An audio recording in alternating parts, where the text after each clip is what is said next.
chosen to become digital content creators. They function as educators, reviewers, satirists, entertainers, musicians and influencers.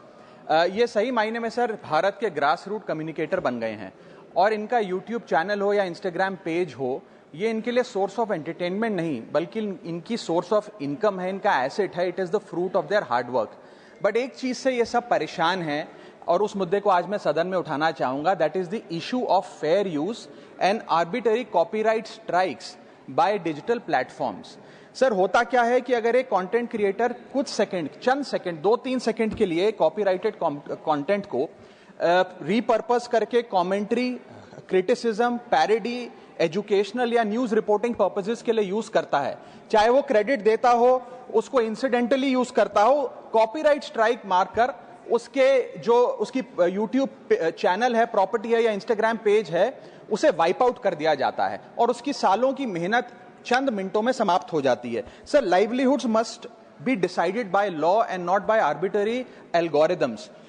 Sir, this by no means that one is against copyright holders. उनके hard work और originality को respect करने की जरूरत है, लेकिन यह समझने की जरूरत है that fair use is not piracy. Fair use where sometimes the purpose of using this content is incidental or transformative must not tantamount to wiping out somebody's hard work. Sir, because innovation cannot grow in fear and creativity cannot survive under threat. India का copyright act sir 1957 में बना. एक ऐसे दौर में बना जब ना इंटरनेट था, ना कंप्यूटर थे, ना डिजिटल कंटेंट क्रिएटर्स थे, ना यूट्यूब, इंस्टाग्राम था. And this act lakhs the very definition of digital creators.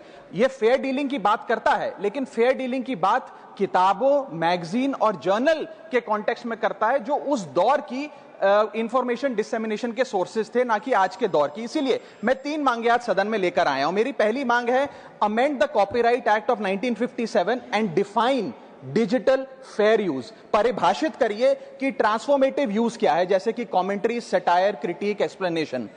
Define करिए कि इंसिडेंटल यूज क्या होता है, कि अगर बैकग्राउंड में ऑडियो विजुअल चंद सेकंड्स के लिए चले तो वो इंसिडेंटल यूज है या पूरे कंटेंट को वो वाइप आउट करें. Proportionate use, educational use, public interest use and non commercial use की परिभाषा देने की आज आवश्यकता है. दूसरी मेरी मांग है sir, bring in the proportionality doctrine in copyright enforcement. कि बैकग्राउंड में मान लीजिए कुछ सेकंड के लिए कोई वीडियो और साउंड चला, उसका यह मतलब नहीं होना चाहिए कि कंटेंट क्रिएटर की सालों की मेहनत कुछ चंद सेकंड्स में समाप्त हो जाए. My third demand sir is that mandatory due process before take down.